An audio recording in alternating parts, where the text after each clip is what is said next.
This is Action and Comics 892.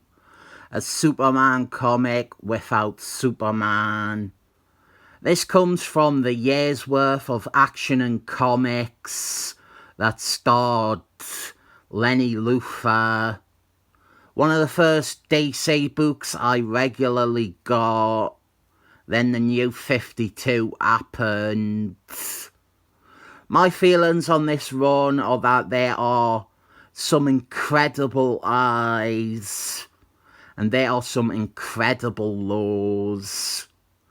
Most of the lows come from the decision to treat the series like a team-up book and have Lenny Luthor team up with another recognisable villain each issue. This is one of the most sensible pairings because unlike almost all the others, they actually justify it as a plot quite well. Our co-star for this one is Deathstroke, and that sensible plotting I mentioned is that Lenny Luthor has simply hired Deathstroke as a bodyguard. One of my complaints would be that Deathstroke just vanishes after this issue. It would make more sense if he hung around as Lenny Luthor's personal bodyguard for the majority of the run. Why would Lenny Luthor just hire him for a day? And for a day so early on in his quest, that involving Deathstroke seems like a waste of money. There is something there though. This run, there is an unmistakable quality when it focuses on Lenny Luthor. He also has a Zooey Deschanel sex robot. And in 2010, I can think of worse things to immortalise forever as a sex robot. So, our plotline is that after a big Green Lanterns crossover, Lenny Luthor briefly had a Green Lantern's ring, and now he wants power like that again. He has gone in search of the magic energy that empowered some of the rings in that crossover, and he wants to use it to fashion his own ring or to allow him access to similar powers again. It is one of those plots that on paper sounds reasonable, but I'm not even sure if the series really follows through or makes much sense of it. The thing with this run, and I have mentioned it in every video, and I mention it to warn persons who might want to check it out. This run is unbelievably altering between extremes of quality. This issue is decent enough. The guest star doesn't feel forced into the story. Lenny Luthor isn't being an idiot. There is no ubiquitous retcons about a young Lenny Luthor designing every weapon that Darkseid uses. While I think the very first issue is amazing, and the last one is amazing too, everything in between is unreliable. Nowhere even close to a consistent quality level. So Deathstroke, he gets possessed, he is being controlled by the Black Energy, which is an excuse to give us Lenny Luthor versus Deathstroke, a fight that should last about 3 seconds. Pretty hilarious bit here where Lenny Luthor grabs one of his employees to use as a shield.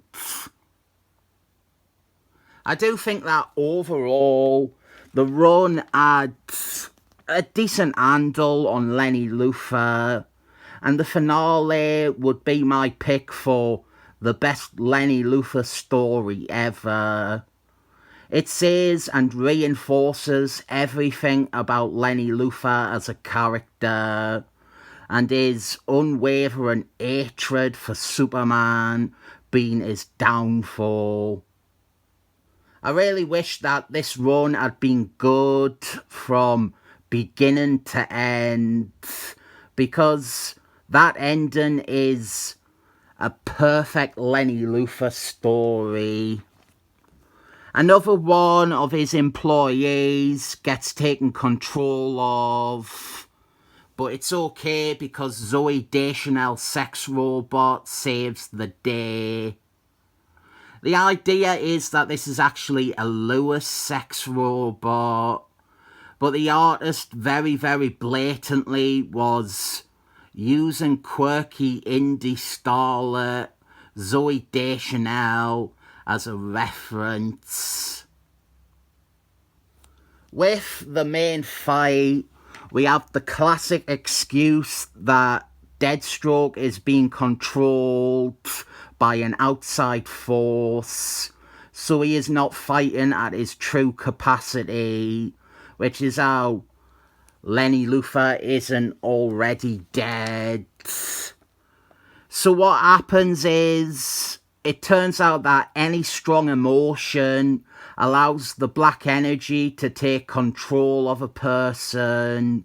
So we have this bit here where Lenny Luthor almost loses control, and a great little flair where he refuses to submit because he doesn't want to lose his intelligence, even if it means that he dies. See, Lenny Luthor is just written well here. The writer of this is Doctor Who. He wrote some Captain Britain at Marvel too. Oh, it is all over now. The writer of this also wrote The Young Masters, which I have previously recommended. The series with a bunch of teen wannabe heroes modelled after the Masters of Evil.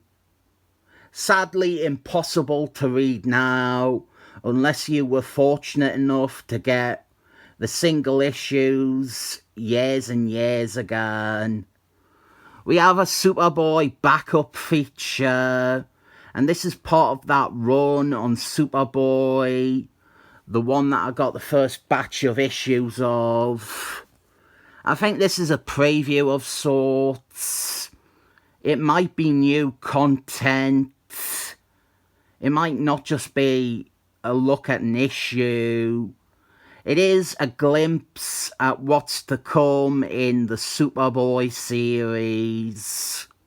I will not be ganning over it in case it is just a scene from issue 4 or issue 5. So that is Action and Comics 892. And it honestly mostly works.